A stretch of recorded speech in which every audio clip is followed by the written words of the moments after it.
Sans tarder, nous nous levons pour lire la parole de Dieu.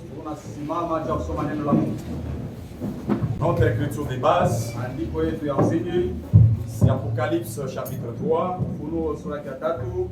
à son verset 14. Écrit à l'ange de l'église de Laodicée.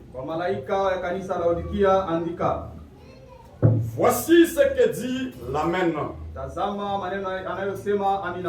Le témoin fidèle et véritable. Le commencement de la création de Dieu. Je connais tes œuvres.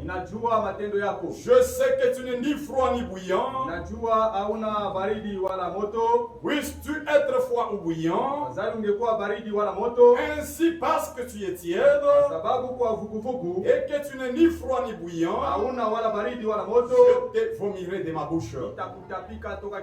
Parce que tu dis, je suis riche et je me suis enrichi et je n'ai besoin de rien. Et parce que tu ne sais pas et tu es malheureux, tu es misérable, tu es pauvre, aveugle et nu, je te conseille d'acheter de moi de l'or éprouvé par le feu, afin que tu deviennes riche et que des vêtements blancs, afin que tu sois vêtu et que la honte de ta nudité ne paraisse pas. Et un collier pour oindre tes yeux, afin que tu vois. Moi, je reprends et je châtie tout ce que j'aime. Et donc du zèle et répands-toi. Voici, je me tiens à la porte et je frappe. Si quelqu'un entend ma voix et qu'il ouvre la porte, j'entrerai chez lui et je souperai avec lui et lui avec moi. Celui qui vaincra, je le ferai asseoir avec moi sur mon trône, comme je me suis assis avec mon Père sur son trône. Et celui qui a des oreilles entende ce que l'Esprit dit aux églises. Que Dieu bénisse la parole. Nous pouvons nous asseoir. L'âge de Laodicée a reçu un message désolant. Un message triste. Un message où le Seigneur commence à blâmer du début jusqu'à la fin. Et dans cet âge, Dieu a envoyé un messager. Frère Branham n'a pas blagué avec Laodicée. Le message ne nous cachonne pas. C'est un message de correction. Pourquoi? Laodicée, c'est un mauvais âge. Le Seigneur n'a pas cacholé avec Laodicée. Il a blâmé Laodicée de A à Z. Et nous les prédicateurs, voulons-nous braquer avec Laodicée, prêcher l'évangile social. Nous aussi, nous sommes dans l'esprit du message. Le Seigneur dans cet âge, il a réveillé un ministère puissant pour parler très durement à Laodicée. Et nous devons prêcher comment? Ma soeur, tu es bénie. Non. Si le ciel a blâmé Laodicée, nous aussi, nous allons blâmer Laodicée. Nous invitons notre pasteur, le frère Jean Kalenga, à prier pour nous. Baba wa Mungu, mfalme wetu, usiku wa leo tunashukuru kwa hivi tunapata tena neema mbele ya uso yako Baba. Pengine mkulele ya dunia walitamani kuamka asubuhi, bali baita pengine asema ni wagonjwa, pengine banabaita sema ni marehemu, pengine banabaita manjina ya kuachana chama. Shi leo tulipata neema ya kulamuka, haina pa kulamuka tena, tulipatia neema ya kuingia nyumba yako. Biblia inasema mfanye angalisho wakati Mungu anaweka mkono kwa nyumba ya Bwana. Mungu wetu utusaidie Bwana, tukue attentif kwa parole yako. Juu wakati utaanza kusema Baba, wakati yote utaanza kublame bila unaona ndani ya maisha yetu, tukwenda kuraji ya kuweza kudisiporte. Mungu wetu na mfalme, tunajua kama Baba, usubuhi kwa leo bantu ba mingi banakusanyika Baba, na mikusanyiko yote kama mule mikusanyiko banakusanyika, wewe Mungu haunamo vyote watafanya jumuiya ya leo itakuwa na maana. Ndio kwa maana tunakonga mkusanyiko ya leo, wewe Mungu kumwanzo mpaka mwisho uko katikati yetu. Baba, ufunue masiri ya mamio yetu. Baba, utoneshe cha kufanya mwe wakati ya Laodikia. Njoo wakati ya Laodikia unasema bantu wamejitambue. Beko utupu wasema tuko kwenye kufuala. Beko vipofu wasema tuko naona. Maana beko nakatana connection ya wewe Mungu. Wakati yote tuko tunabeka kufanya, Mungu anatangulia basi kujua. Ni wakati ya Laodikia. Njoo kwa maana tuko naomba Baba, upate kutosha ile esprit ya Laodikia ndani mwetu. Utusaidie Bwana, wakati neno itaanza kuhubiriwa ipate fasi ndani ya maneno yetu. Mungu wetu, shika chombo utatumia usiku wa leo. Baba ni mtu Seigneur, ukimwacha mwali ya mtu Baba hakuna kile atasema. Ndio kwa maana Baba, mafuta ya kazi mwangike, upate kumpatia onction ya mbingu, wakati yote ataanza kusema tupate kusema réellement Mungu anasema katikati yetu. Uanze nasi, umalize nasi. Tunalani ba demo, ba distraction, ba kushika kubaya, ba mvuruko, ba kushingishi, tuleba kondane wote mjina la Yesu Kristo wapate kutoka. Uanze nasi, umalize nasi, mjina la uwezo la Mwokozi wetu Yesu Kristo tunaomba yote. Amen. Amen. L'âge de Laodicée, kizazi cha Laodikia, c'est le dernier âge de l'Église. Kizazi cha mwisho cha kanisa. Il a commencé en 1906. Ilianza en 1906 par l'effusion du Saint-Esprit. Et se termine avec le retour du Seigneur. Si Jésus revient et que nous sommes enlevés, c'est fini l'âge de Laodicée. L'âge de Laodicée, c'est l'âge où nous vivons toi et moi. C'est ça notre âge. Et le Seigneur, le message que nous venons de lire, c'est un message adressé à l'âge. Un message prophétique. Un message de désolation.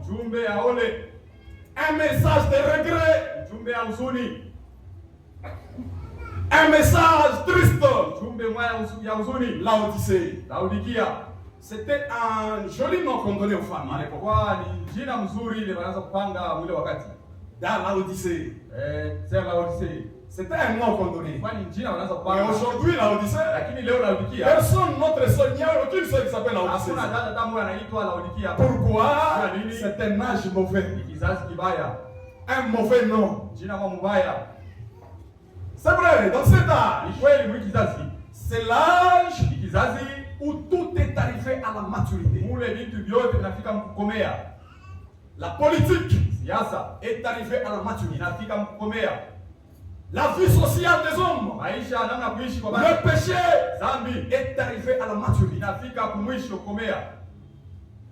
La science, l'évolution de la science a atteint son point culminant. L'union des églises, l'œcuménisme est arrivé à son top. C'est ça notre âge. C'est-à-dire la fin.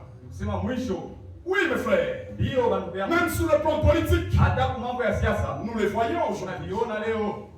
Tous les acteurs qui doivent entrer dans la troisième guerre mondiale, nous les voyons aujourd'hui se dessiner. Le prophète nous disait, surveillez la Russie, regardez au Liban. Nous les voyons aujourd'hui dans la vie. Et chacun de nous doit jeter un regard au Nord.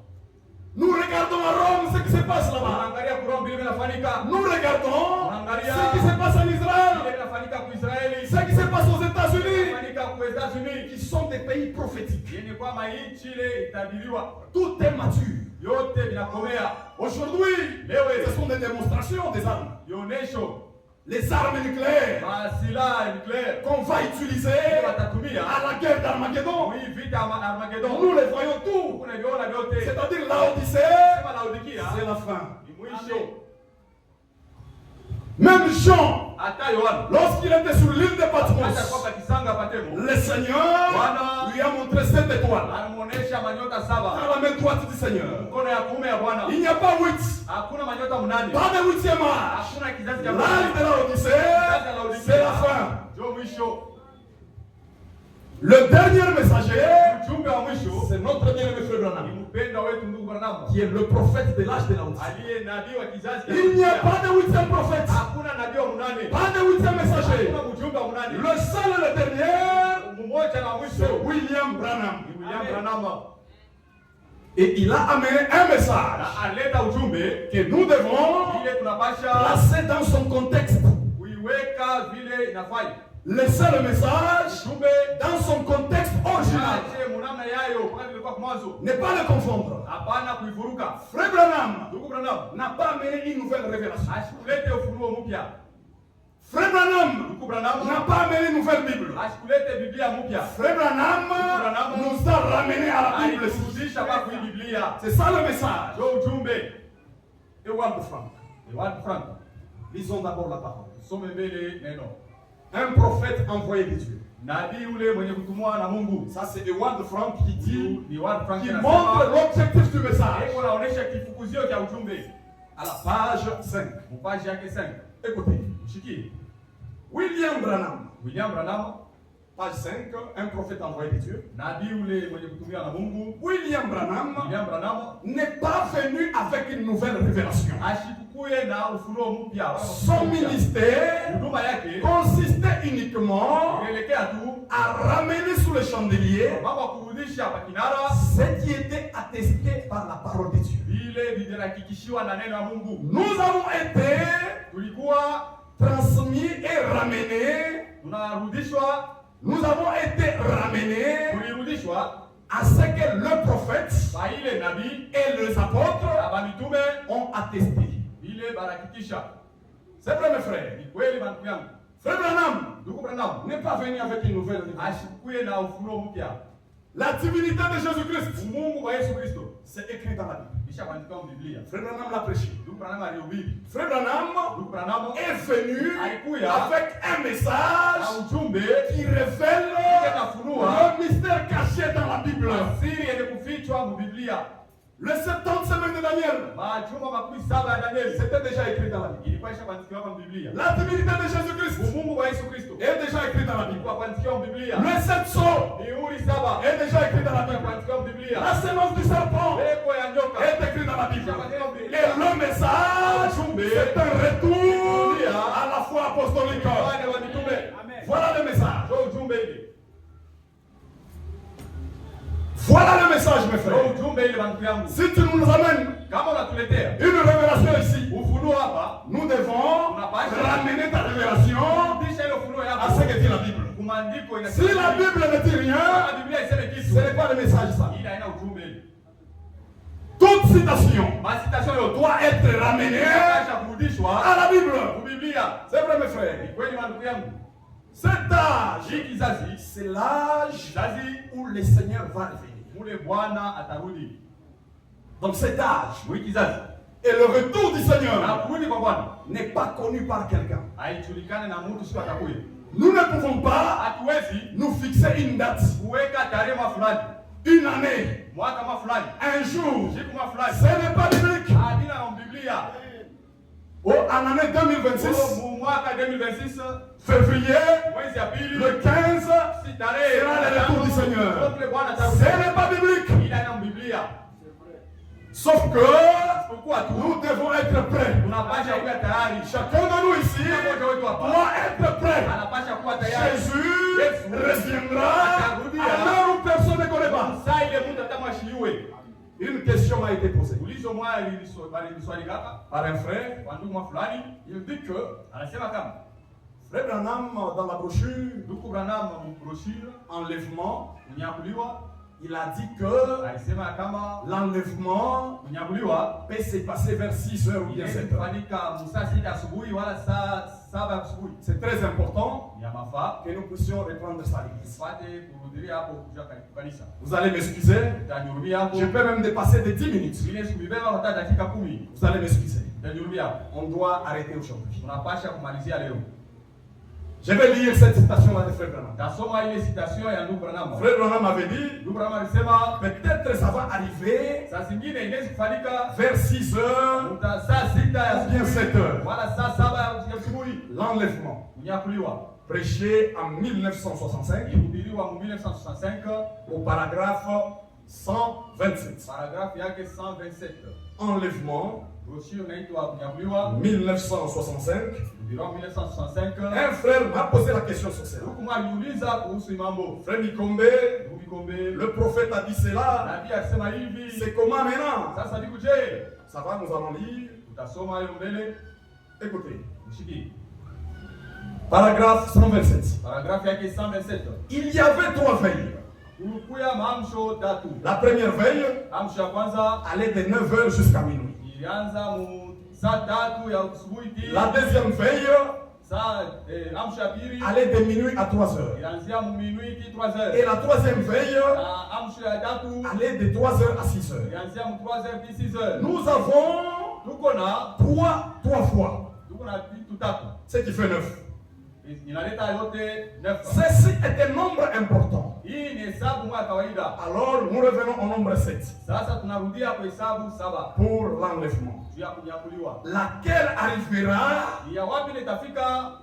laquelle arrivera Ile itafika entre 6 heures et 7 heures. mu saa 6 ya asubuhi na saa 7. Ou bien entre 6 heures et 9 heures. Wala saa 6 na saa 9. Un certain matin, Itakuwa saa ile ya asubuhi fulani. la trompette du Seigneur sonnera. Baragumu ya Bwana italia. Mes frères et sœurs, Bandugu yangu na dada yangu. en tant que croyants, Sawa mwaminifu, nous devons avoir l'équilibre tunapasha kupima vitu mzuri dans les Écritures. kuhusu maandiko. Ramener tout Kurudisha vitu vyote aux Écritures. vile maandiko yanasema. Frère Branham Ndugu Branham a fait encore une autre déclaration. alisema nisemo ingine.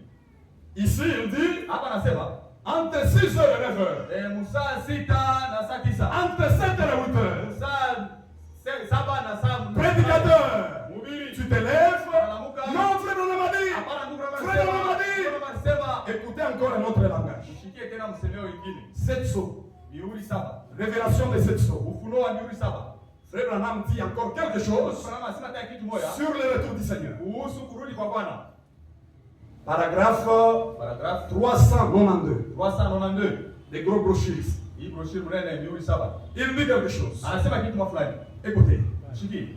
Avez-vous remarqué, Eti mliwezi kuangalia quand les Juifs lui ont posé la question, wakati Bayuda walimuuliza, quand nous avons comparé le passage de l'Écriture, wakati tutapima kuangalia maandiko Matthieu 24, Mathayo 24, vous voyez, unaona en effet, kwa kuwa Christ a dit Kristo alisema qu'il n'y avait que Dieu lui-même qui savait ça. huko mpaka Mungu mwenyewe ndio anayele mambo. Pas même les anges dans le ciel. Na malaika wenyewe bayue. Rien ne connaît ça. Hakuna hata mtu mmoja anajua. Ce n'est pas étonnant. Haina ya kushangaisha. Les anges Wa malaika ne le savent pas. habayue. Personne Hakuna hata mtu ne le sait. ula anajua Quand il va venir, wakati gani mula atakuya. on descend.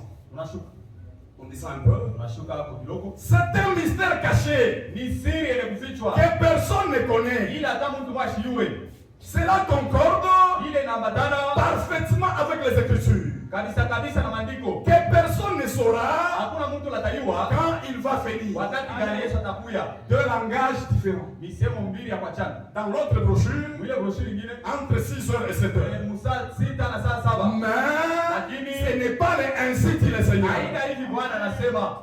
Il dit ça Anasema hivi. en tant qu'un homme. Sawa mtu. Peut-être le retour du Seigneur kurudi kwa Bwana peut venir entre 6h et 7h. kufika wala saa 6 wala saa 7. Mais Lakini ce n'est pas ainsi dit le Seigneur. haina hivi Bwana anasema hapana. C'est pourquoi Kwa maana toute citation mahubiri yote nous ramenons aux Écritures. tunarudisha kwa maandiko.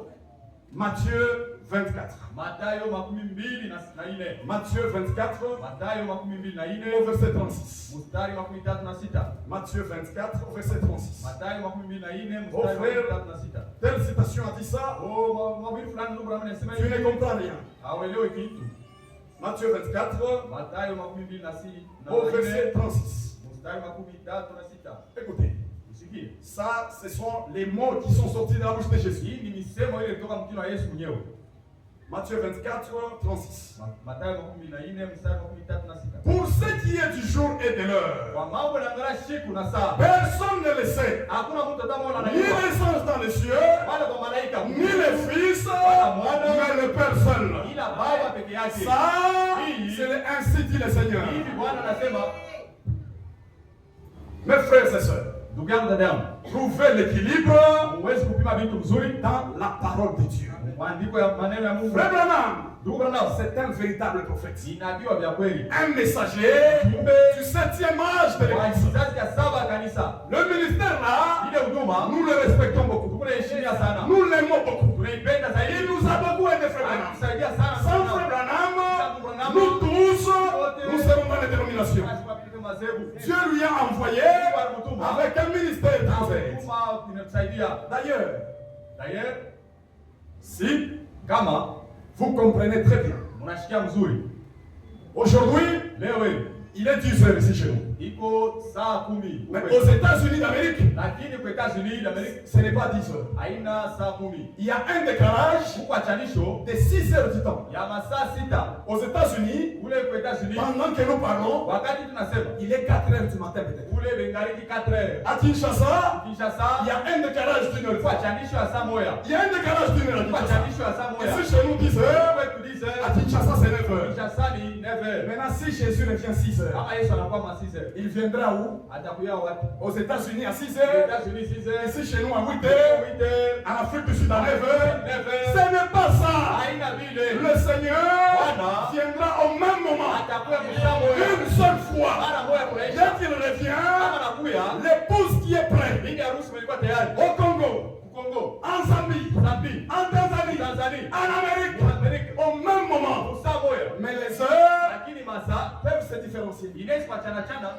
Ici chez nous, Huko on peut être 8 heures, unaweza kwa 8 heures. aux États-Unis la nuit. Kwa États-Unis usiku. En France, à 3 heures du matin. 3 heures du matin. Mais ça sera Lakini itakuya. en un instant, Dakika moja. en un clin d'œil. Kwa kufunga kula. Nous tous, nous irons à la rencontre du Seigneur. Tunaishana na Bwana. C'est vrai, mes frères. Kweli bandugu yangu. Ne vous fixez pas des dates. Mushiweke matarehe. Ne vous fixez pas des années. Msiweke mamiaka. Ne faites pas de calculs. Usifanye makalkilo. Mais Lakini ce qui est important, ilikuwa ya kawaida. prépare-toi. Jitayarishe. Prépare-toi. Jitayarishe. Sois scellé du Wewe Saint-Esprit. ya Roho Mtakatifu. Et Walt Frank. Iwan de Frank. Nous allons terminer par là. Tutamalizia pale. Christ et son Église dans la prophétie. Kristo na kanisa yake muunabii. Frère Frank dit aussi un mot là. Ndugu Frank naye anasema mtu fulani pale.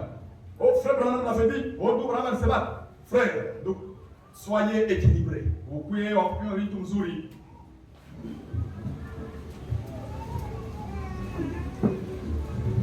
Frère Frank aussi l'a dit.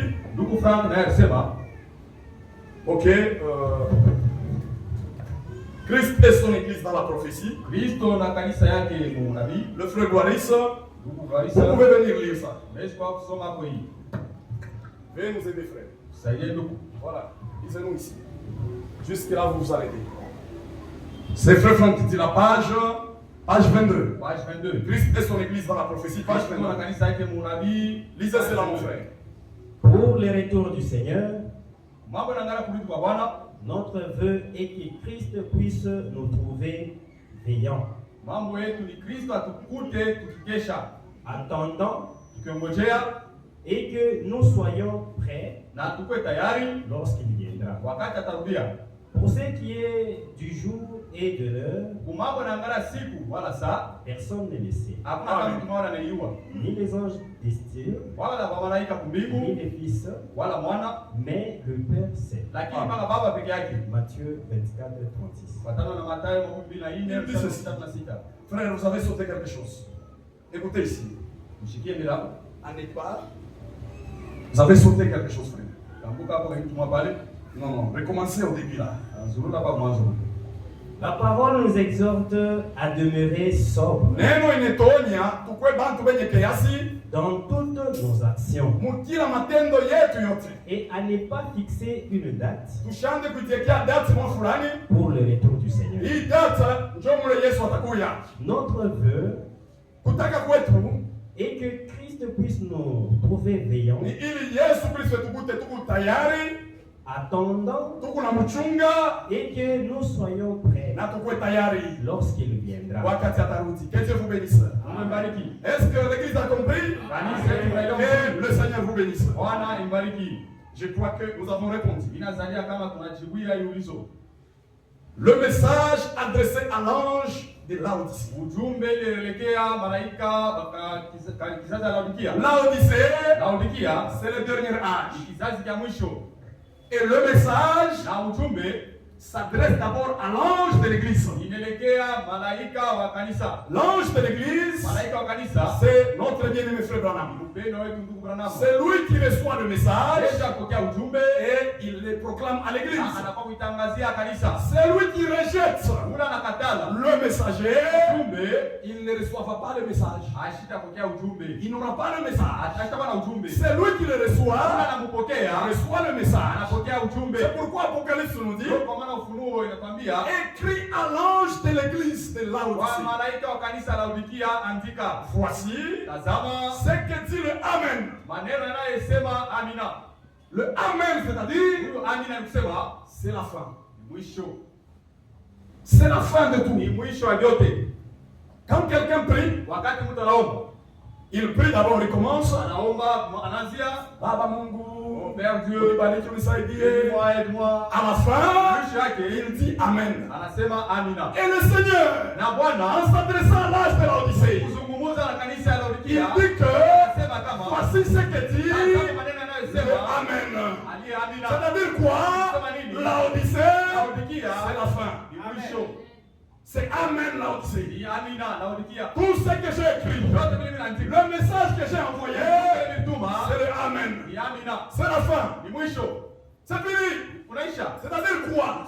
Il est celui qui a commencé et c'est celui qui achève dans Laodicée. C'est le Amen. Ici, il ne pouvait pas dire je suis le Amen dans l'âge de Thyatire, dans l'âge de Pergame. Il est le Amen dans l'âge de Laodicée. C'est-à-dire, c'est fini. Amen veut dire qu'il en soit ainsi. C'est-à-dire le message que j'ai donné à Laodicée, c'est qu'il en soit ainsi. C'est le ainsi dit le Seigneur. Et il s'est dit, le témoin fidèle. Le témoin, qui est-il? Qui est le témoin? Il se présente encore à l'église. Il dit, je suis le témoin fidèle. Parfois, nous trompons beaucoup nous tous ici. Tu n'as pas été là pendant que l'événement s'est passé. Quand tu commences à rapporter, on m'a dit, tu n'es pas témoin. Le témoin, c'est celui qui est là pendant que l'événement s'est passé. La politique se passe à Kinshasa. Toi tu es à Tenkesi. Oh, on a dit que tu n'es pas témoin. Mais le Seigneur, à l'âge de Laodicée, il se présente. Il dit que je suis le témoin fidèle. C'est-à-dire quoi? Il est le Dieu tout-puissant. Lors de la création, le Seigneur était là. Le ciel au ciel, avant de venir nous racheter, il était là. Il a vu. Et ce qu'il a promis à l'église, il est fidèle à sa promesses manako yote faites dans cette Bible, ile unakiwa mu Biblia c'est les oui et amen. ndio na amina. Pourquoi? Kwa nini? Jésus lui-même, Yesu yeye il mwenyewe est le témoin fidèle. eko mshuhuda mwaminifu. Il est le véritable. Eko wa kweli. Il est le véritable. Eko wa kweli. Et puis il dit, Na kisha anasema, je suis niko le commencement de la création. mwanzo wa viumbe vya Mungu. Ici, Hapa c'est là que les témoins de Jéhovah sont tombés. ndio pale mashuhuda ya Yehova wanaangukia. Ils pensent que Bila wacha kusema Jésus Yesu a été d'abord créé. aliumbiwa mbele, Après, kisha on a créé maintenant Adam. wanaumba sasa Adamu, Et puis la suite est finie. kisha wengine wanafuata. La parole de Dieu, Neno ya Mungu Dieu l'a caché aux sages Mungu alificha et kunyenyekea aux intelligents. na kubantu akili. Mais il a révélé Anaifunua aux petits enfants. watoto kidogo. Quand il dit, Kama anasema je suis le premier iko wa de kwanza la création de kwa Dieu, viumbe vya Mungu, ce n'est pas que haina kusema on l'a créé. balimuumba. Ici, Hapa il présente anaonesha sa divinité suprême. umungu wake wa juu, C'est-à-dire, kusema il est le premier eko wa kwanza en toutes choses. vitu vyote Dans la création, maumbili. il était là, c'est lui le premier. Aliweka hapo enzo wa kwanza. Dans la rédemption, Ukombozi c'est lui qui est le premier. enzo wa kwanza. Nous tous ici, Shi wote hapa nous sommes nés tulizalika par les sexes, kupitia ndoa, matendo ya par ndoa, maman et papa. kupitia mama na baba. Mais le Seigneur Jésus, Lakini Bwana il n'y Yesu a qu'un seul homme, hakuna un seul homme mtu tu moja qui est né en dehors du sexe, nje ya mapatano ya c'est ndoa. le Seigneur Jésus-Christ. Bwana Yesu Kristo Il est le premier. enzo wa kwanza Il est né comment? alizalika je En dehors du sexe. nje ya matendo ya ndoa. Qui est né en dehors du sexe? Nani alizalika nje ya Il matendo est ya le ndoa? premier. Eko wa kwanza Il est né alizalika engendré par la parole. ule alizalika kupitia neno. Marie Maria a reçu alipokea dans son sein mtumbo yake la semence parole. mbeko neno. Pas une semence. non. Hapana mbeko ile kuharibika. Il est le premier. Eko wa kwanza. Toi et moi, Wewe na nous mimi sommes des pécheurs. tuko matenda Nous dhambi. venus dans ce monde pécheur. Kwa hii dunia Mais matenda le dhambi. Seigneur Jésus, Lakini Bwana il Yesu est le premier wa kwanza qui était zéro faute. ule alikuwa bila kosa. En lui, Ndani yake pas de péché. hakuna dhambi. Pas de péché. en lui. Hakuna dhambi ndani Il yake. est le premier. Eko wa kwanza. Le premier engendré. Wa kwanza mzalika. Oui, mes frères. Ndio bandugu yangu. Et Na vous tous, vous et moi, shi bote nous sommes nés tulizalika par sa mort kupitia kifo yake à Golgotha. Golgotha. Lorsqu'il a versé son sang. Wakati alimwaga damu yake. Maintenant, vous et moi, Sasa wewe na mimi nous avons reçu tunapokea la nouvelle naissance. kuzalika Mais jipya. le premier, Lakini wa qui kwanza est ule né alizalika en dehors du sexe, nje ya mapatano qui est né par la parole, ule alizalika kupitia c'est neno. le Seigneur Jésus. Ni Bwana Yesu Kristo. C'est pourquoi Ndio kwa maana Jean l'a vu Yohana alimwona comme le premier sawa vile wa de la kwanza création de Dieu. wa viumbe vya Mungu. C'est ce que veut dire cela. Ndio vile inamaanisha ile msemo. Maintenant, il dit à Laodicée, Sasa anaambia Laodikia, je connais tes œuvres. mimi najua matendo yako. Je connais tes œuvres, Mimi toi, najua Laodicée. matendo yako wewe Laodikia. Je sais que Mimi najua tu kama n'es ni froid, hauna wala baridi ni chaud, wala moto, mais tu es tiède. lakini uko Je mvuguvugu. te connais, Laodicée, toi. Najua wewe Laodikia. Personne au milieu de nous ici Hakuna mtu katikati yetu hapa. n'est caché devant la face de Dieu. Ule kwa kuchama mbele. Ce que tu fais, Vile unafanya. même dans le noir, Hata mungiza. le Seigneur te connaît. Bwana anakuiua. Je connais tes œuvres, Laodicée. Matendo yako Laodikia. Hypocrite, Laodicée. Rafiki Laodikia. Un âge Kizazi des apparences. ya kuonekana kwa nje tu. C'est ça l'âge de Laodicée. Sio kizazi cha Laodikia. Un âge de l'apparence. Kizazi cha kuonekana tu kwa nje. Vous voyez quelqu'un, Unaona mtu apparemment dehors ici, nje c'est un croyant. ni mwaminifu. Mais à l'intérieur, Lakini ndani yake sa vie, maisha yake sous l'apparence de la parole, na kipimo cha il neno n'y a rien. Oui. ndani yake hamna kitu. Il n'y a rien. Oui. Ndani yake hamna kitu. C'est ça Laodicée. Ndio Laodikia. Je connais tes œuvres. Ninajua frère. matendo yako ndugu. Je te connais Laodicée, toi. Ninajua matendo yako Laodikia. Un âge de gens à double face. Ya bantu kwa mauso mbili. Quand tu vois chez moi, Kama unaona kwangu c'est un frère. ni ndugu yangu. C'est une sœur en Christ. Ni dada yangu Mais tena. à l'intérieur, Lakini ndani hypocrite. unafiki. Et la chère Kuniva, Il veut me cambrioler. il veut Anapenda engrosser ma fille chez moi. apatie mtoto wangu mimba. C'est ça Laodicée. Ndio Laodikia ule. Niko ndugu yenu, Je suis votre frère. ninatokea Kabondo, Je proviens de Kabondo. ninatokea Kuruena, Je proviens de mais Rwanda. à l'intérieur, Ndani yake hypocrite. unafiki. L'âge de Laodicée. Kizazi cha Et Laodikia. le Seigneur, Na Bwana l'âme Laodicée, pokea sur tous les plans. Kwa mambo yote. Ce que Paul avait dit Ile Paulo alisema s'accomplit dans cet âge. inatimilika mu kizazi yetu. Écoutez, Usikie. Ce que Paul disait à Timothée, Kile Paulo alikuwa anaambia Timotheo s'accomplit dans notre âge. inatimilika kizazi yetu. 2 Timothée Timotheo wa pili 3 au verset 1. sura 3 mstari wa kwanza. Aujourd'hui, Laodicée, Leo ni Laodikia, nous avons mal à faire confiance aux frères, tunakuwa na nguvu juu ya kutumainia wandugu. mal à faire confiance aux sœurs. Tunakuwa na matata juu ya kutumainia wadada. Pourquoi? Kwa nini? L'âge des apparences. Kizazi cha watu kuonekana kwa nje. Dehors, Nje un vrai frère. ni ndugu mzuri. Chaque jour à l'église, Sina shibu kukanisa. chaque jour elle chante à la chorale. Kwenye mkwaya. Mais sa vie Lakini maisha n'est yake pas conforme à la parole. haistahili na neno. Je connais tes œuvres. Mimi najua matendo yako. Notre Dieu nous connaît très bien. Mungu wetu anatujua mzuri. Il te connaît très bien, ma soeur. Anatujua mzuri dada. Tu ne peux pas te cacher. Hawezi kuchama. Quand tu vois le pasteur, Unaona mchungaji. c'est en Christ. Dada katika Kristo. Mais à la maison, Lakini kunyumba, à l'école où tu vas, soma kule unaenda, une païenne, upagano, Laodicée, Laodikia. un âge terrible. Kizazi cha nguvu.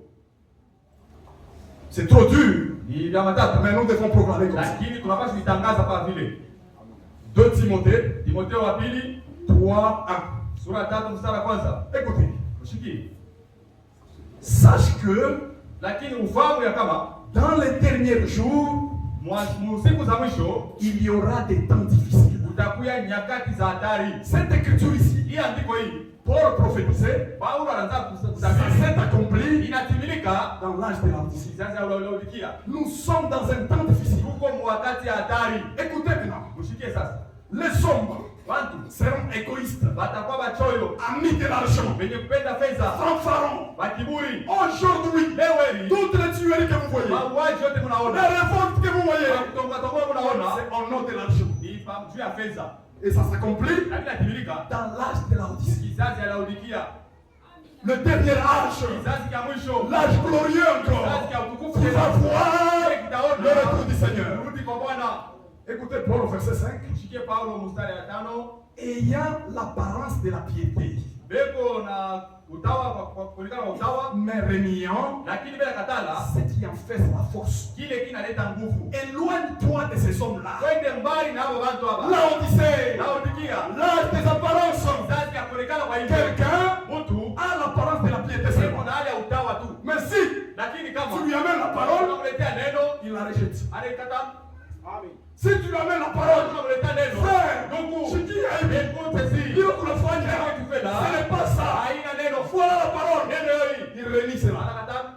Reniant Katana. ce qui donne la force. Kile kinaleta nguvu. Mais chaque jour dimanche, Kila siku mjuma, le premier à l'église. wa kwanza kwa kanisa. Le premier à Wa l'église. kwanza kwa kanisa. L'âge des apparences. Kizazi cha kuonekana kwa nje. Un âge terrible. Kizazi kimoja cha matata. Et Laodicée, Na Laodikia, le Seigneur dit, Bwana anasema, Laodicée est vantard. Laodikia yeye analitapa. À cause de quoi? Jua nini? De la richesse matérielle. Juu ya mali ya mwili.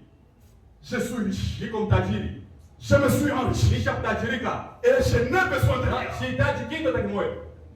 Quel orgueil de voiture. Kiburi kanikile mbele ya Mungu. Moi, je suis riche. Mimi niko mtajiri. Je n'ai besoin de rien. Sihitaji kitu. Mon frère, ma soeur. Ndugu yangu, dada yangu. Mon frère, ma soeur. Ndugu yangu, dada yangu. Si dans ta vie, Kama mu maisha yako tu commences unaanza à t'enorgueillir kuwa na kiburi, et voir que kuona tu kama n'as besoin de rien, unahitaji kitu, c'est le début de la chute. bado unataka kuanguka. C'est le début de la Unataka chute. kuanguka sasa.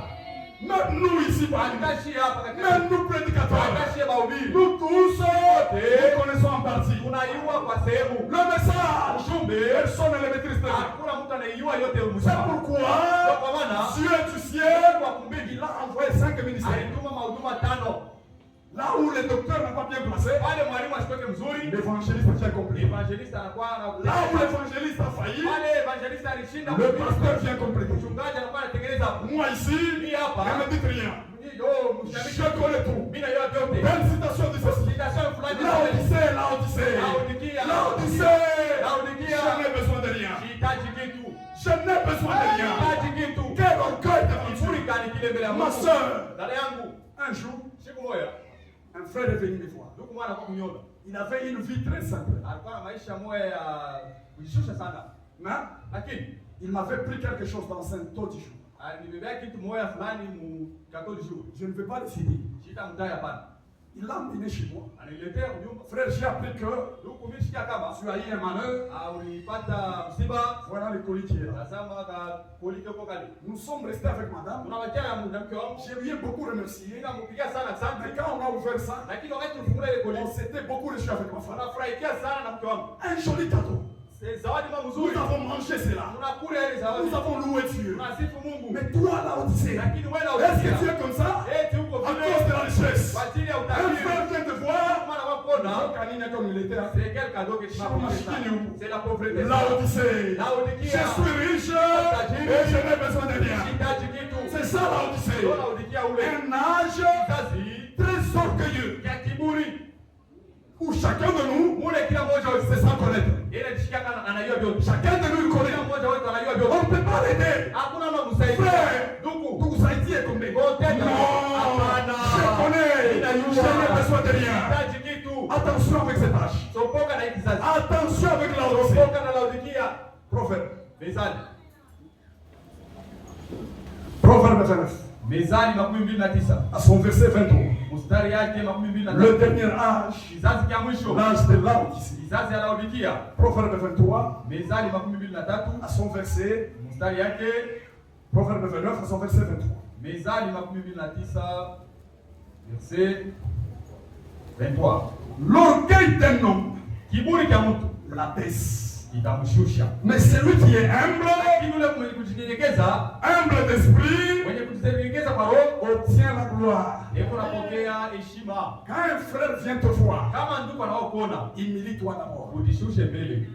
Il est gentil, Seke tukone la, tulizana mbele. tranquilise-toi d'abord. Peut-être tu ne connais pas bien. Lakini hauyo mzuri. Le frère veut t'ajouter. Mungu anataka kusaidia. La Bible nous dit, Biblia inatuambia, l'orgueil d'un homme kiburi cha mtu l'abaisse. itamshusha. Si tu veux tomber, Kama unapenda Kama unapenda kuanguka, commence à t'orgueiller. anza kuwa na kiburi À cause de la richesse, kwa ajili ya utajiri, à cause de la connaissance. kwa ajili ya ufahamu. Ici chez nous, Au kwetu nous ne connaissons pas tout. hatujui vyote, Nous connaissons en partie. tunajua tu kwa sehemu. Frère Tango peut m'aider. Huku tambarezi Frère kumsaidia, Kalonda peut m'aider. Kalondarezi Le kumsaidia, pasteur peut m'aider. yote anaweza kumsaidia, N'importe qui peut m'aider. mtu yeyote atanisaidia. Pourquoi? Kwa nini? C'est lui qui connaît tout.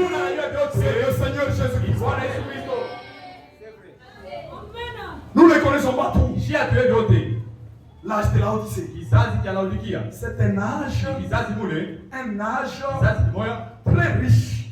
kiku tajiri sana, L'âge des usines. kizazi moja cha maizini, L'âge de mining. kizazi cha mining, L'âge où kizazi mule l'homme a monté beaucoup mtu anapanda sana dans la science. mu mambo ya siasa. Aujourd'hui, dans la Odyssée, Leo ile Laodikia, les scientifiques peuvent même monter dans la lune. watu wa siasa wanaweza kupanda hata mwezi. L'homme a eu une connaissance terrible dans la Odyssée. Ufahamu moya yulu, Il est devenu très intelligent. anakuwa wakili À sana, tel point, kana mkipimo il commence à minimiser la parole de Dieu. anaanza na kubeula neno ya Mungu. Je n'ai besoin de rien. Sihitaji kitu Pourquoi? À cause des richesses kwa matérielles. ajili ya utajiri, mali ya mwili. Je suis à TFM. Niko Tu kutefema. vas me dire quoi, toi? Utaniambia nini wewe? Regarde mes jalades. Angalia mbele jarati La ya Odyssée. Laodikia. Je suis riche. Et je n'ai besoin de rien. Sihitaji kitu. Même quand il marche, Hata kama natembea, encore, en tout cas, c'est comme si c'est lui le père de Dieu. sasa yeye ndio PDG kutefema. C'est lui qui a même commencé à te Yeye faire. ndio anaanza tefema. C'est ça la Odyssée. Ndio Laodikia ile. L'âge des orgueilleux. Kizazi kimepata kiburi. L'âge des orgueilleux. Kizazi kimepata kiburi.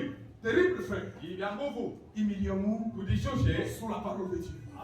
jua neno ya Mungu. Humilions-nous sous la parole de Dieu. Tujishushe chini ya neno ya Mungu. Dans cet âge, Hii kizazi c'est un âge ni kizazi qui est incomparable à tous les âges. kile kinachana na hivi vizazi vingine. L'homme Mtu a fait des exploits terribles. alifanya mabitu vya nguvu. Les armes nucléaires Arme nucléaire. dans cet âge. Hii kizazi. Les téléphones Android portables Telefoni Android dans cet âge. hii kizazi. La communication aujourd'hui, Usumbulia leo elle est devenue facile. inakuwa ni teketeke. Tu peux être ici, Unaweza kuja tu hapa. appelles en Australie, Unaita kwa Australia. on te retient. Wanakupata Et kule. les biens matériels Na mali ya mwili ont amené l'orgueil. inaleta kiburi ndani ya mtu. Ont amené l'orgueil à l'homme. Inaleta kiburi ndani ya mtu. C'est devenu Inakuya comme ça s'était passé kama vile à vifanikata la tour de Babel. mnara wa Babeli. Genèse 11. Mwanzo 11. L'âge de Laodicée. Kizazi cha Laodikia. Un âge terrible. Kizazi kwa matata. Le Seigneur blâme. Bwana anakifokea. Genèse 11. Mwanzo 11. À son verset. Mstari yake Genèse 11, Mwanzo 11 4 à 5. Mstari ya 4 mpaka ya 5. Je n'ai besoin de rien. Sihitaji kitu. Écoutez. Sikie. Il s'étire encore. Baka sumbulu baka jambia tena. Au verset 4. Mstari ya 4. Allons, Twende bâtissons-nous une ville tujenge mji moya et une tour na munara dans le sommet, kuchongo yake touche au ciel, chongo iguse kumbingu et faisons-nous un nom, na tujifanishie jina moya afin que nous ne soyons pas dispersés sur la terre. ili tushipate kuzambalala pa dunia. L'Éternel descendu pour voir Bwana kashuka ndio aone la ville et la tour ile muji na ile munara qu'il bâtissait, ile baraza les kujenga fils des hommes, bana na wabatu à la tour de Babel. ule munara wa Babeli. L'homme était devenu très orgueilleux, Mtu alikuwa wa kiburi très intelligent. na akili sana, Il commençait à monter beaucoup. alianza kupanda yulu, Il est monté. anapanda Et ce qui s'est passé là-bas, na ile ifanyika kule c'est pareil avec la Odyssée. ndio vile vile na Laodikia. L'homme est devenu très intelligent, Mtu anakuwa wa akili sana à tel point que fika na mkipimo il néglige même la parole de Dieu. anaanza kubeula neno ya Il Mungu, ne veut pas qu'on le corrige. ashipende bamnyoroshe, Il ne veut pas ça. ashipende La correction, non. Moi, j'ai une voiture chez moi. ile niko na gari kwangu, J'ai des bombes atomiques chez kuna moi. mabomba atomiki kwangu. Ça, c'est l'homme de la Odyssée. Ile ni mtu wa Laodikia. Le Seigneur Bwana proclame un jugement terrible. anatangaza hukumu moja ya matatu. Il dit à la Odyssée, Anasema, anambia Laodikia, tu ne sais pas auyue que tu es malheureux, ya kama huko waone, tu es misérable, uko mnyonge, tu es pauvre, uko tu masikini, es aveugle uko kipofu et tu es nu. na uko uchi. Quel jugement! Ni hukumu kanini? Quel jugement Ni sévère! hukumu kani ya nguvu. Quand quelqu'un, Kama mtu il est pauvre, iko masikini mais il ne sait pas. lakini ashiu, Quelqu'un mtu mwingine qui n'est pas sans habit, eko bila mavazi, il est nu, eko uchi, mais il ne sait pas. ashiu, C'est la folie. ni mashimu. C'est-à-dire la Odyssée, Sema c'est Laodikia un âge kizazi de détraqués mentaux. ya bantu ba bichwa shokweleana, L'âge de la folie. kizazi cha mazimu. Quelqu'un pauvre, Eko masikini, mais il ne sait pas. ashiu asema mayo masikini, Il est nu, eko uchi, mais il ne sait pas. ashiu asema eko uchi, Il ne sait pas ça. ashiue. C'est ça l'âge de la Odyssée. Ndio kizazi cha Laodikia. Un vantard. Mtu wa Mais il ne sait kuitapa, pas qu'il n'a rien. ashiu asema ana kitu. La parole de Dieu, Neno ya Mungu, le message de l'heure, ujumbe wa wakati, il ne connaît pas. ashiu. Mais Lakini l'orgueil, l'orgueil, kiburi je connais. inayua, C'est ça la Odyssée. ndio Laodikia ule. Même si vous affrontez quelqu'un, Hata kuna kutanisha na mtu, comprenez seulement que shikia tu kama c'est l'esprit de l'âge. ni roho ya C'est kizazi. ça la Odyssée. Ndio Laodikia. Allez seulement Wende tu prier pour lui avant les choses. muombee kunyumba. Peut-être le Seigneur vous fera Na kile grâce. Bwana atamfanyia C'est kama. un âge terrible. Ni kizazi moja Un matata. âge terrible. Kizazi cha nguvu. Mes frères et sœurs, Bantu na matata.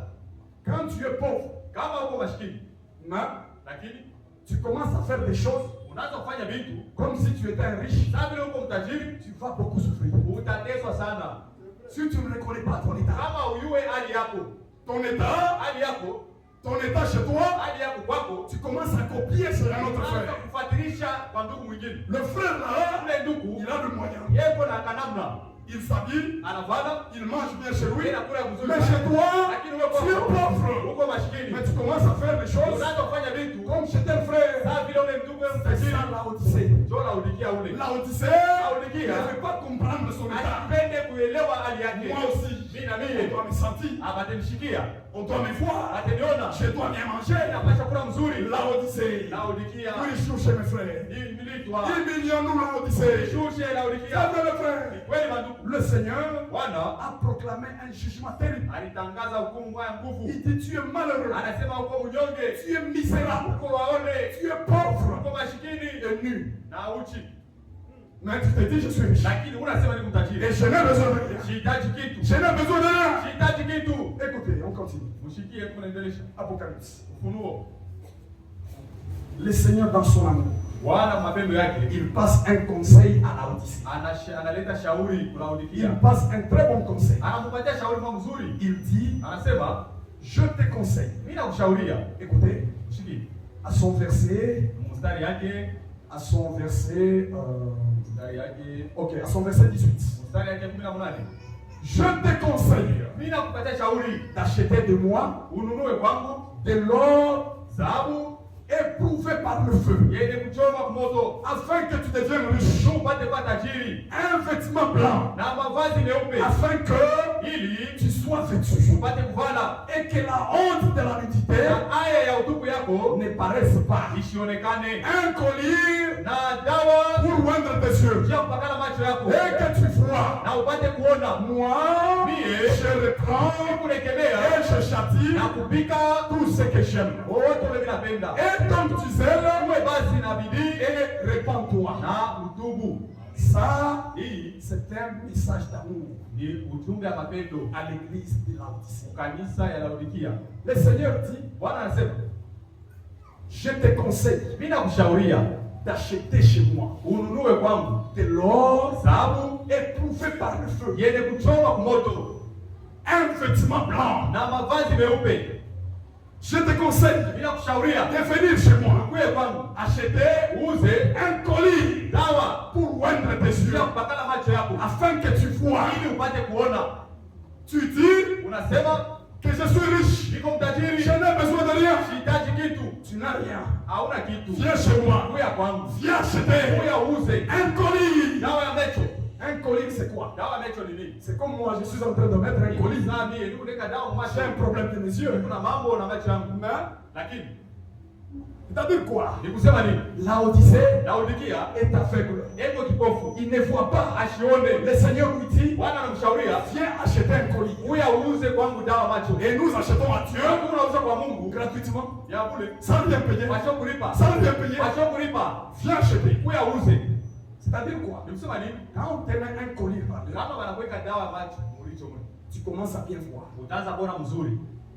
Cette parole de Dieu ici demande un colis. Si tu n'as pas de colis, la révélation de la parole de Dieu, tu ne vas rien comprendre. Le Seigneur te dit, viens chez moi, acheter le colis pour oindre tes yeux.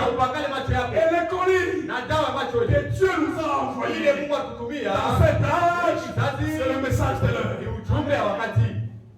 Les gens ne veulent pas vous présenter aux dénominations. Je connais. Chacun a mis un point final à la connaissance qu'elle a. Les luthériens ont mis point final à la connaissance. Les Wesleyens, nous c'est fini par ici. Mais le message, le colis, non, même parmi nous. Je le répète encore. Si tu as une connaissance et que tu mets le point final sur la connaissance que tu as, tu te mens toi-même. Tu te mens toi-même. Toi-même tu te trompes. Nous connaissons en partie. Je ne connais pas tout.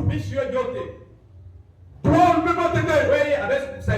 C'est ma connaissance. Ce que je connais, c'est fini, je ne veux pas. Non, ce n'est pas la bonne position. Viens acheter, et colis, pour oindre tes yeux. Et le Seigneur dit, venez encore acheter les vêtements blancs. Les vêtements blancs. Laodicée se vante d'être riche. Il se vante d'avoir résisté. Il se vante d'avoir beaucoup d'argent. Mais le Seigneur lui dit, viens acheter chez moi les vêtements blancs. C'est quoi les vêtements blancs? Apocalypse 19. Apocalypse 19. Voilà les vêtements blancs. Et nous tous, nous devons chercher. Apocalypse 19, à son verset 7. Réjouissez-vous et soyez dans la détresse. Donnons-lui gloire. Car le noces de l'agneau sont venus et son épouse s'est préparée. Il lui a été donné de se revêtir d'un fin lin éclatant, pur, et car le fin lin, ce sont les œuvres justes de ça. Hii ni matendo mema. Le vêtement blanc, Kitani mweupe c'est la sainteté. ni utakatifu. Le vêtement blanc Kitani mweupe que nous allons acheter au Dieu, tunapaswa kununua kwa Mungu. ce n'est pas le super wax. Haina ma super wax. Ce n'est pas le costume. Haina ma costume. Ce n'est pas le super hollandais. Haina ma super hollandais. Le vêtement blanc. Kitani mweupe. Si tu acceptes la Odyssée, Kama unachika wewe la tu utia. acceptes ma parole. Unachika neno yangu. Viens chez moi, je vais te purifier par la parole. Kusafisha kupitia neno. Je vais te purifier Kusafisha. et tu auras le vêtement blanc. Mavazi meupe. Les vêtements blancs, Mavazi meupe. ce sont les œuvres justes. Ni matendo ya haki. Les œuvres justes. Matendo ya haki ya watakatifu. Voilà le vêtement blanc. Ndio mavazi meupe. Voilà le vêtement que nous allons chercher. Mavazi tunatafuta. Les œuvres justes. Matendo ya haki. Les œuvres correctes. Matendo ya kunyoroka. Les gens viennent chez toi. Watu wanakuwa kwako Ils travaillent chez toi. bila kutumikia. On travaille, on finit chez toi. Hein, Bila kutumika banamaliza. frère, paye-nous. Ndugu tulipe Tu ne payes pas. au balipe. Tu n'as pas les vêtements blancs, toi. Hauna na mavazi meupe wewe. Tout celui Yeyote. on travaille chez lui, il ne paye pas un frère. Unaweza kumtembesha sana. Tu n'as pas les vêtements blancs. Les vêtements blancs, ce sont les œuvres justes de ça. Même avant le contrat, avant que tu travailles chez moi, il ne faut pas dire, frère, on y partit de bagaille le noisir. Non. Nous devons signer un contrat. Frère, que je te donne combien pour ce travail ici? On y partit 50 000. Bon, frère, nous on 40 000. Bon, ça va. Sortez l'hypocrisie. Sortez l'hypocrisie. Frère, on dit pas pour 20 000. Parce que je lui ai dit, on y partit le noisir. Sortez cela parmi nous. Si tu veux travailler chez moi, dis-moi les montants. Tu veux travailler chez frère, c'est moi. C'est ma frère. Non, nous voici et toi. Après, kuniwazia nenda kukushikia kwa frère. Bali nipa tu 10 000. Kwa frère Mikombe. Kwa frère Fidèle, nipa tu 5 000. Hypocrite na Odyssée. Hypocrite na Odyssée. À l'intérieur, autre chose. Mais dehors, l'apparence. Mes frères, si quelqu'un veut travailler chez quelqu'un, msikilizane mbele. Frère, utalipa ngapi? Utalipa ngapi? Laodicée, sortons l'hypocrisie. Le Seigneur dit, venez acheter les vêtements blanchis. Les vêtements blanchis. Et venez acheter et l'or éprouvé par le feu. L'or éprouvé par le feu. C'est quoi? C'est la parole de Dieu. C'est le test de la parole de Dieu. Dans l'ancien temps, quand on travaillait l'or, on faisait comment? On prend l'or, on chauffe ça au feu. L'or commence à brûler là. L'or en brûlant dans le feu, le fer se détache. La malachite se détache. Le cuivre se détache. L'or commence à se purifier là. Après, on sort l'or du feu, on la met quelque part. On prend le marteau. On prend le marteau. On commence à battre l'or. C'est ça l'église du Seigneur. Le Seigneur nous éprouve, il nous fait passer par les épreuves pour nous purifier, pour nous rendre purs. Venez acheter chez moi de l'or éprouvé par le feu. Laodicée. Venez chez moi.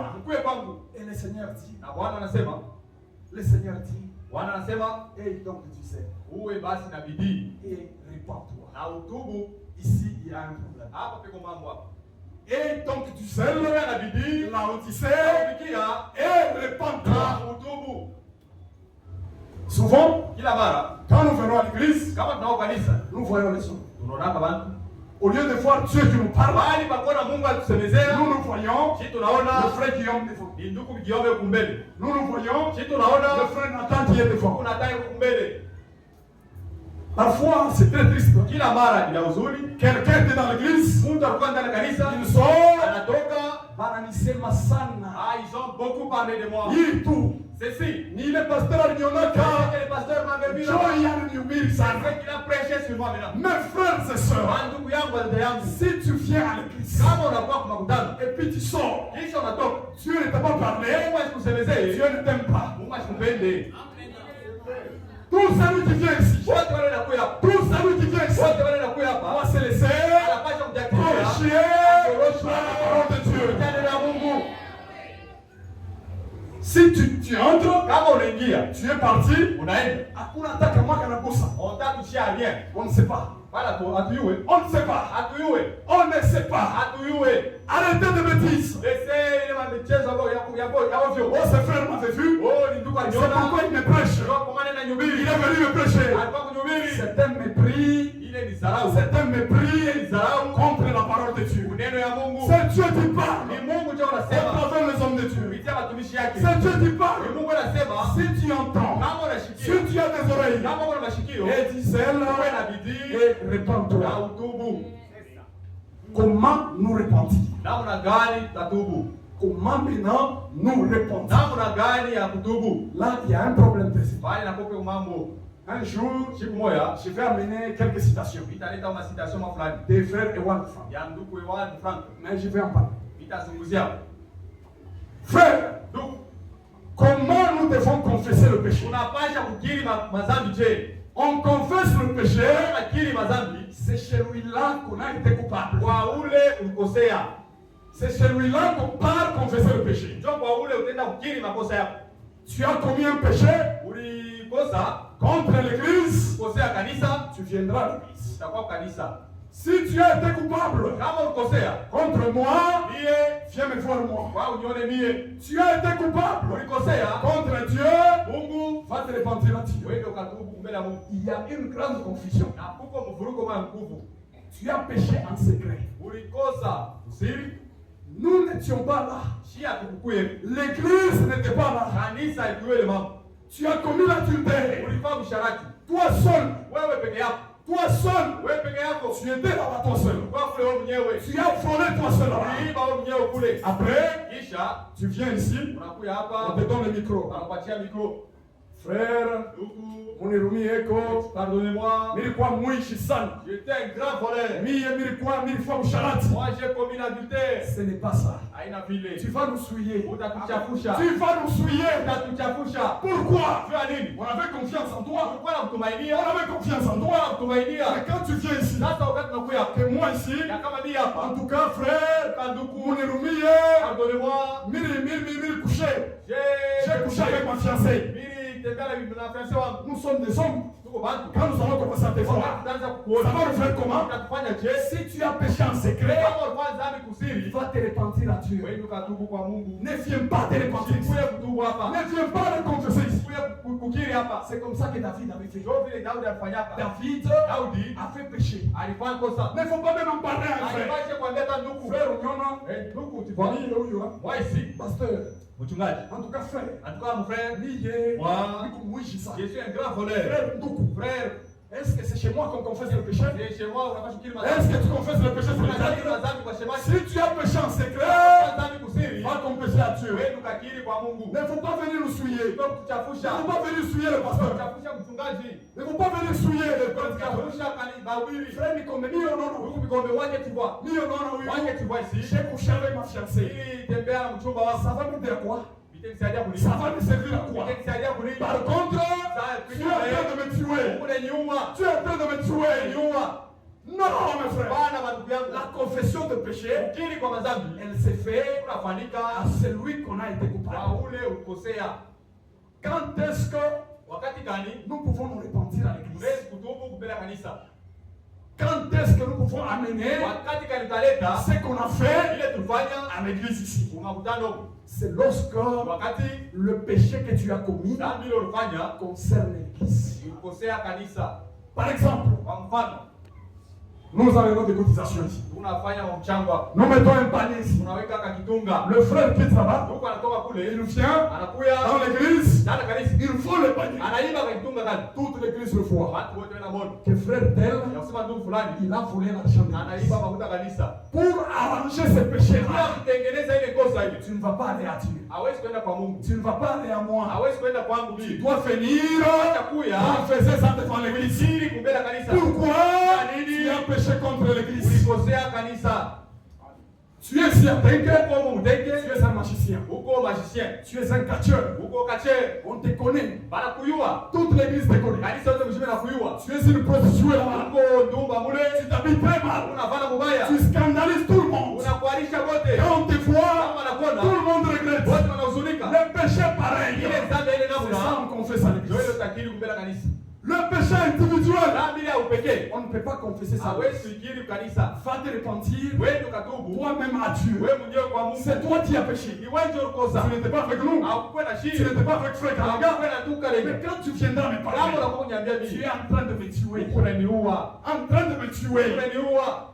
Ton influence sur moi, Ile ufuta yako yule hapo. ça va me tuer. Unaniua. C'est ce que David avait fait. Yule ndio anafanyaka. David Daudi a fait commis un péché. alifanyaka kosa. Un péché avec la femme d'autrui. Na bibi wa wenyewe. Il n'est pas allé à l'église. Asikwende kanisa. Que moi, Vya wekano sabie. j'ai péché Ili ifanye dhambi. avec la femme d'autrui. Na bibi wa wenyewe. La Bible nous dit Biblia inatuambia David Daudi est entré dans sa chambre. aliingia mchumba yake. Il a commencé à pleurer. Anaanza Il kulia. a commencé à pleurer. Anaanza kulia. Et le Seigneur lui a pardonné. Samehe.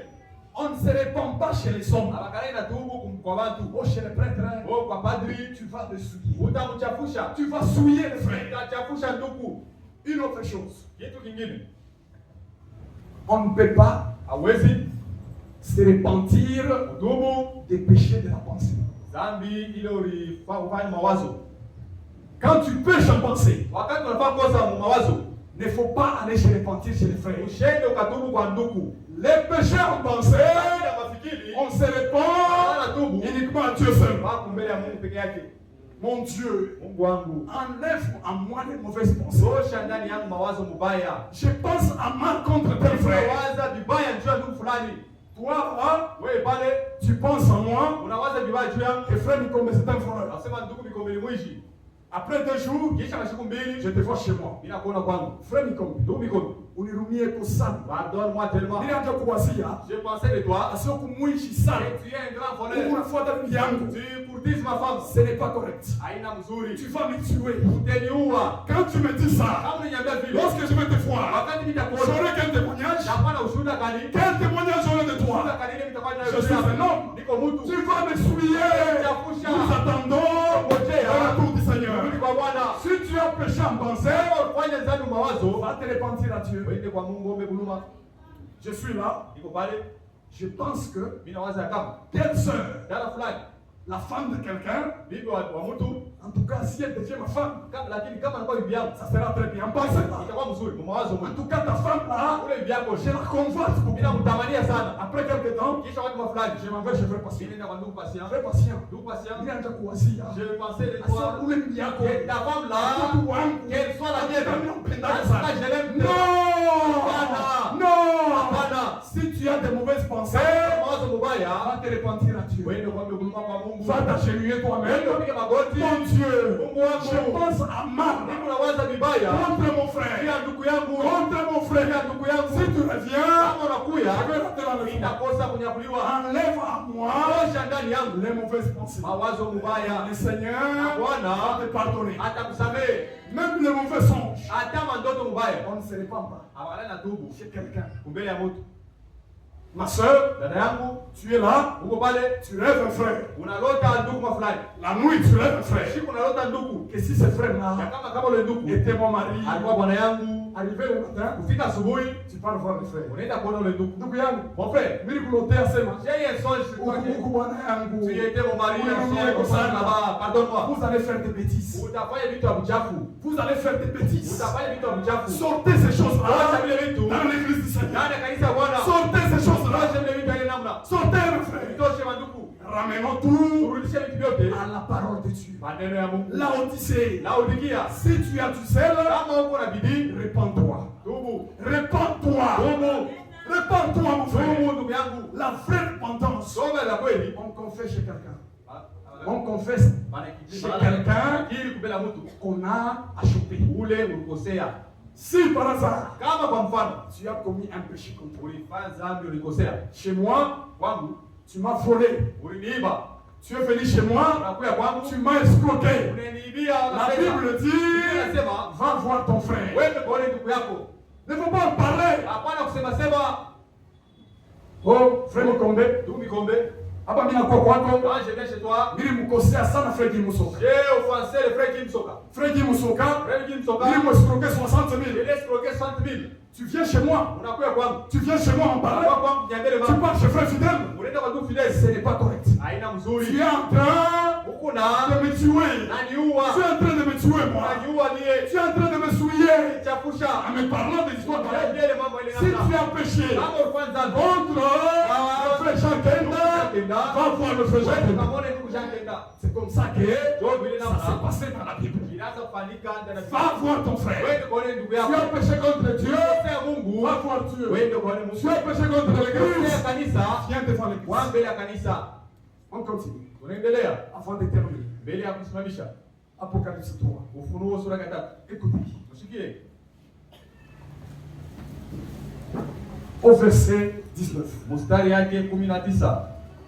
Moi, Mie je reprends mimi nekemea et je châtie na niko napika tout ce que j'aime. wote ule mimi napenda. Et donc tu zèle Wewe basi na bidii et répands-toi. na utubu. Voici, Tazama, je me tiens à la porte ninasimama kwa mlango et je frappe. na ninapiga. Si quelqu'un Kama mtu entend ma voix, anashikia sauti yangu, ouvre la porte, anafungula mlango, j'entrerai chez lui nitaingia kwake et je souperai avec na lui nitakula pamoja et naye, lui avec moi. naye pamoja nami. Le Seigneur, Bwana dans l'âge de la Odyssée, kazi ya Laodikia il se tient dehors de l'église. anasimama nje ya kanisa.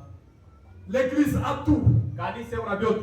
L'église Kanisa n'a besoin de rien. haina lazima na kitu. On ne peut pas aider l'église. Hawezi kusaidia kanisa. Le Seigneur, Bwana dans l'unique âge kizazi tu kimoja où il est sorti mula anatoka dehors de l'église, anakuwa nje ya c'est kanisa, dans l'âge de la Odyssée. kizazi ya Laodikia, Mais dans son amour, lakini kwa mapendo yake il continue à frapper. anaendelea kupika. Il est dehors de Yuko l'église, nje ya kanisa, il est en train de frapper. lakini yuko na kongola. Il dit Anasema à celui qui l'ouvre, hauna atafungula, j'entrerai chez lui. nitaingia kwake. C'est pourquoi Sio kwa maana le salut, wokovu la repentance, toba il est individuel. iko ya upekee. Celui qui ouvre, Anafungula, j'entrerai chez lui. nitaingia kwake. Ce n'est pas l'église même. Haina kwa kanisa, Si toi-même là où tu ni es, wewe binafsi. tu sens que Bado unashikia la hapa, prédication m'a touché, mahubiri inanigusa, tu ouvres la porte, unafungula mlango, le Seigneur entrera chez toi. Bwana anaingia ndani yako. Et il soupera avec toi. Atakula pamoja na wewe. Les soupers, les soupers, Chakula magharibi c'est le message de l'heure. ni neno ya ujumbe wa wakati.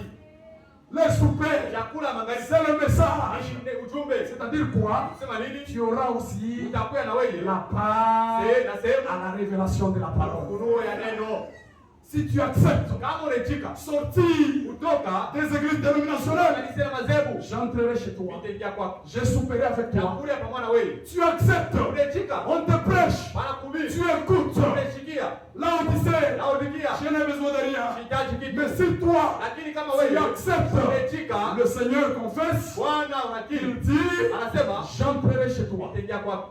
Le salut, Wokovu il est individuel. ni ya upekee. Kila mtu, Chake parwake, kwa ce n'est pas collectif. aina ya kigunji. Que celui qui a des oreilles, Ule kwa mashikio, celui qui vaincra, ule atakayeshinda, je le ferai asseoir nitamfanya aketi avec moi pamoja nami sur mon trône. chini yule kicha ya ufalme. Comme moi, Sawa vile j'ai mie vaincu nilishinda et je me suis assis na nimeketi avec mon na Père. baba yangu. Oui, mes frères, Hiyo wandugu yangu, que celui qui a des oreilles na ule kwa mashikio entende asikie ce que l'Esprit ile roho dit aux hiyo églises. nasema makanisa. Oui, mes frères, Hiyo wandugu yangu, chacun de nous ici, kila mmoja wetu hapa il a des oreilles. iko na masikio. Mais lakini en sortant, mkutoka les autres vont faire ça. wengine watafanya hivyo vitu. Il n'y a rien là-bas. Hakuna kitu. Mais que celui qui a les oreilles Ule wana mashikio entende ce que l'Esprit dit aux églises. inaambia makanisa. C'est quelle oreille? Ni mashikio kali. L'oreille Mashikio spirituelle. ya kiroho. Le Seigneur, Bwana il parlait comme ça. anaanza kusema kwa hivi. Il disait, Anakusema lorsqu'il était sur la terre, wakati alikuwa kwa hii dunia. il disait, Anakusema ils ont des yeux, beko na macho mais ne voient pas. lakini hawaone. Ils ont des oreilles, Beko na mashikio mais n'entendent lakini pas. hawashikie. C'est quelle Ni oreille? mashikio kali. C'est quels yeux? Macho kali. C'était les yeux spirituels. Macho ya kiroho. Jean-Baptiste Yohana Mbatizaji était là, alikuwa pale. en train de prêcher. Yeye anahubiri. C'était l'accomplissement de la Ilikuwa parole. ni kutimilika kwa neno. Mais les gens le voyaient. Lakini bado baraza Ils voyaient Jean-Baptiste. Tena Yohana Mbatizaji pale. Les uns Wengine étaient en train d'insulter Jean-Baptiste. baraza kuchambula. Le Seigneur Jésus, Bwana Yesu il était sur la terre, alikuwa kwa en dunia. train de prêcher. Yeye anahubiri. Les uns, Wengine ça c'est Belzéboul. wanasema ni mkuu wa mapepo. Mais les autres, Lakini wengine celui-ci, huyu c'est le Messie qu'on avait ni promis. Mesia ule aliahidiwaka. Les oreilles Mashikio spirituelles, ya kiroho. les yeux Macho ya spirituels. kiroho. Dans cet âge, Hii kizazi le Seigneur Bwana a envoyé un message. alituma ujumbe. Il a envoyé un message. Alituma ujumbe. Qui a les yeux spirituels? Nani kuna macho ya kiroho? Qui a les oreilles Nani spirituelles? kuna mashikio ya kiroho? Pour voir ce que Dieu Kuna fait. kuona vile Mungu anafanya. Qui a ça? Nani kuna hiyo? Que celui qui a des oreilles Ule kuna mashikio. entende ce que l'Esprit dit aux églises. Tunaambia makanisa. Que le Seigneur vous bénisse. Bwana Mungu mbariki. Qui a compris même un peu? Ni nani anashikia? Que Dieu vous bénisse. Mungu mbariki. Nous devons trouver notre texte. Tunaweza kuinamisha vichwa vyetu. Siku moja mavuno. Frère Gloris, nous pouvons chanter ces cantiques Tunaweza kuimba hii mwimbo. dans les 15 minutes qui restent Dakika 15 nawakia et nous allons prier ensemble. na tutaomba sisi wote pamoja.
des oreilles, ule kuna masikio entende asikie ce que l'Esprit dit aux églises. ile roho inasema kwa Et kanisa. donc tu zèles Basi inabidi et répands-toi. na utubu.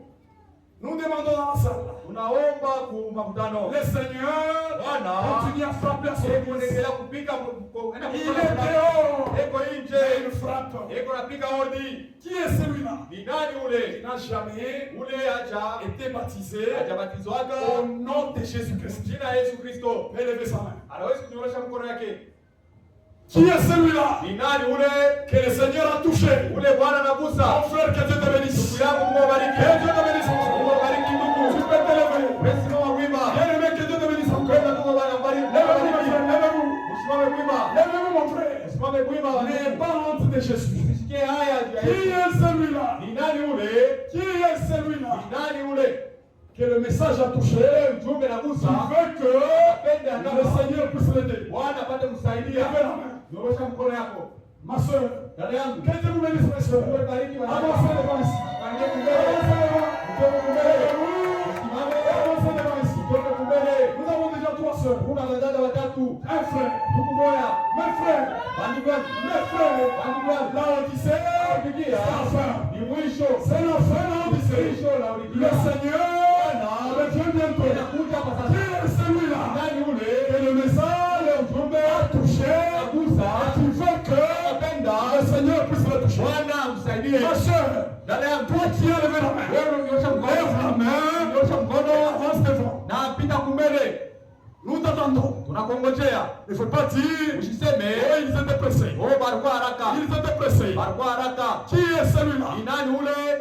que le message a touché? Ule ujumbe nagusa. Nous avons 2 soeurs Kuna wadada wawili et un seul frère. na ndugu moja. Ma soeur, nous t'attendons. Ndugu dada tunakungojea. Mon frère, nous t'attendons. Ndugu yangu tunakungojea. Jésus le fait bientôt. Yesu anakuja sasa. Si tu ne te répands pas, tu ne verras pas l'enlèvement. Hautaona kunyakuliwa. Tu ne verras pas l'enlèvement. Hautaona kunyakuliwa. C'est à cet âge Ni mwingi kizazi. que Jésus a dit, Ile Yesu alisema, je te vomirai de ma bouche. nitakutapika toka kinywa changu. L'Odyssée, Laodikia. un âge mauvais. Kizazi kibaya. Je te vomirai de ma bouche. Nitakutapika toka kinywa C'est-à-dire changu. quoi? Sema nini? Tu vas rater l'enlèvement. Utakusa Tu kunyakuliwa. vas rater le retour du Seigneur. Utakusa kurudi kwa Bwana. Si tu es là, Kama uko hapo, lève ta main. nyorosha mkono yako. N'aie pas honte de Jésus. Mon frère, avance. Haya juu ya Yesu. Que Dieu te bénisse, mon frère. Bariki ndugu. Avancez, mon frère. Pita kumbele. Lève-toi et avance. Pita kumbele ndugu. Nous avons 4 armes déjà. Kuna manafsi ine. Qui est celui-là? Nani ule tena? Nous attendons. Tunangojea. Ametupwa motoni, rafiki utakuwa wapi? Bali magati yote yatatupwa motoni, rafiki utakuwa wapi? Nous pouvons tous nous lever Tunaweza kusimama sisi wote et remercier le na Seigneur. tumpigie Mungu asante. Priez le Seigneur Tuombe qui Bwana nous enlève atutoshe l'esprit de ile l'Odyssée, roho ya Laodikia qui nous trouve prêts, ile qui nous trouve prêts tayari lors de son retour. wakati ya kurudi kwake. Prions le Seigneur tous ensemble. Tuombe Bwana sisi wote.